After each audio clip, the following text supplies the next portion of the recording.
Bihar police exam को निकालने के लिए क्या पढ़ें और कैसे पढ़ें, तो आज ये टॉपिक रहेगा। तो सबसे प्रथम क्या पढ़ें और एग्ज़ाम को निकालने के लिए कितना समय लग सकता है। तो आप सबसे प्रथम क्या कीजिए, कोई भी फाउंडेशन बैच जो अच्छे टीचर हैं उनका फाउंडेशन बैच लीजिए और फाउंडेशन बैच को आप 5-6 महीना के अंदर में उसको ख़त्म कीजिए। तो पहला हुआ जो फाउंडेशन बैच को ख़त्म कीजिए।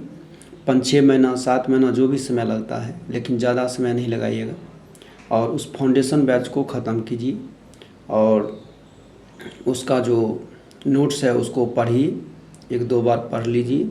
उसके बाद क्या कीजिए, जो सेकेंड जो है आप लुसेंट बुक लीजिए और लुसेंट बुक पढ़ने के साथ साथ आप एक मॉक टेस्ट लगाइए। सबसे प्रथम जो मॉक टेस्ट लगाइएगा जो PYQ वाला होता है, आपको जैसे रुक्मणी का, मैंने रुक्मणी का लगाया है तो आप भी रुक्मणी का लगा सकते हैं। PYQ वाला सबसे प्रथम क्वेश्चन बैंक लीजिए। PYQ का जो क्वेश्चन बैंक होता है मार्केट में उसको लीजिए और उसको लगाना स्टार्ट कीजिए और साथ साथ आप लुसेंट बुक को भी पढ़िए और कोशिश कीजिए कि लुसेंट बुक को जितना बार रिपीट कर सकते हैं उतना बार रिपीट कीजिए, क्योंकि एग्ज़ाम निकालने का जो बेस्ट तरीका होता है ज़्यादा पढ़ना नहीं होता है। आप लुसेंट बुक ले सकते हैं और फाउंडेशन बैच को ले सकते हैं और इसको जितना हो सकता है उतना रिपीट कर सकते हैं, ना कि और पढ़ना, सारा बुक पढ़ जाना है मार्केट का, ऐसा नहीं होता है। आप लुसेंट बुक लीजिए, उसको जितना बार रिपीट कर सकते हैं उतना बार रिपीट कीजिए और उसके बाद जैसा कि मैंने बोला रुक्मणी प्रकाशन का जो क्वेश्चन बैंक है उसको लीजिए और उसमें सेट दिया रहेगा, जो भी सेट रहेगा 30-31 सेट रहता है, तो उस सेट को आप पहला सेट से मारना स्टार्ट कीजिए। जैसे आपका 100 में जितना क्वेश्चन सही होता है और गलत भी होता है उसको नोट्स कर लीजिए, कितना सही हुआ, इतना बाय इतना। और उसके बाद क्या कीजिए, जो सेट आप लगाए उसके जो लास्ट में जो एक्सप्लेनेशन दिया रहता है, व्याख्या दिया रहता है प्रत्येक क्वेश्चन का, उसमें उसके साथ एक्स्ट्रा भी कुछ दिया रहता है। जैसे एक झील के बारे में पूछ दिया जे ये झील कहाँ स्थित है, तो उसके साथ और अन्य 10 झील का नाम दे रहेगा, तो उस सबको बिल्कुल तरीक़ा से याद कर लीजिए। यानी जो एक्सप्लेनेशन है उसको बिल्कुल तरीक़ा से याद कर लेना है, पूरे क्वेश्चन बैंक का पूरे पहले लगाएंगे सेट, जितना नंबर लाएगा उतना लिख लेंगे और उसके बाद फिर पूरी तरह से याद करके ही अगला सेट लगाना है। इस प्रकार जब Rukmini set pre question bank याद हो जाएगा, ख़त्म हो जाएगा, तो उसके बाद अनमॉक टेस्ट लीजिए। रुक्मणी प्रकाशन का जो मॉक टेस्ट होता है वॉल्यूम 1, वॉल्यूम 2, वॉल्यूम 3, वॉल्यूम 4 जहाँ तक आएगा वहाँ तक आप इसको लगाइए। उसके बाद अगर इस मॉक टेस्ट ख़त्म हो जाता है तो अन्य प्रकाशन जो प्रचलित है उस प्रकाशन का भी ले सकते हैं, लेकिन अगर रुक्मणी सब पूरे लगा लेते हैं तो वही काफ़ी है। और परीक्षा आते आते कम से कम 100-150 मॉक टेस्ट लगा लीजिएगा तो बेटर रहेगा। जितना मॉक टेस्ट हो जाएगा, जितना ज़्यादा हो सकता है उतना बेटर है।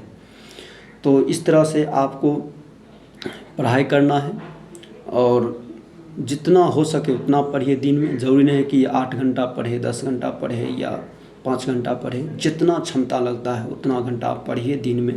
रात में जहाँ तक लगता है आपको कंफर्टेबल, शरीर जहाँ तक लगता है वहाँ तक पढ़िए, चाहे वो 10 घंटा हो, 12 घंटा हो, 15 घंटा हो, जितना हो सके उतना पढ़िए। क्योंकि मैं आप लोग बताता हूँ कि ये डरिए नहीं कि इतना फॉर्म फिलअप होता है, होगा कि नहीं होगा। आपको बताए थे जे क्वांटिटी ज़्यादा है लेकिन क्वालिटी कम है। जो पढ़ने वाले विद्यार्थी की संख्या बहुत कम है लेकिन फॉर्म फिलअप करने वाले विद्यार्थी की संख्या बहुत ज़्यादा है। सो यहाँ पर क्वालिटी बहुत ज़्यादा है और क्वांटिटी बहुत ज़्यादा है लेकिन क्वालिटी कम है।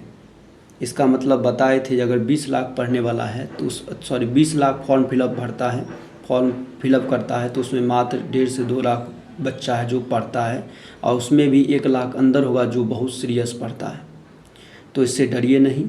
तो क्या क्या करना है, पहले फाउंडेशन बैच लीजिए, उसको ख़त्म कीजिए। उसके बाद आप लुसेंट बुक को साथ ही साथ याद करते रहिए, रिपीट करते रहिए। और उसके बाद आप क्या कीजिए, PYQ वाला रुक्मणी का सेट लगाना है। उसके बाद PYQ वाला मॉक टेस्ट लेना है। और जब तक परीक्षा नहीं आए तब तक आप 200 300 जहाँ तक हो उतना मॉक टेस्ट लगा लीजिए, क्योंकि मॉक टेस्ट रामबाण है। मॉक टेस्ट के बिना संभव नहीं है एग्ज़ाम निकालना। इसलिए मॉक टेस्ट पर ज़्यादा फोकस कीजिए, उसका डिस्कशन भी कीजिए। मॉक टेस्ट लगाने के बाद ये नहीं हुआ कि आगे बढ़ गए, उसका डिस्कशन भी करना है। तो आशा करते हैं कि आप इस तरह से करेंगे और ज़रूर सफलता पाएंगे। ठीक है, धन्यवाद।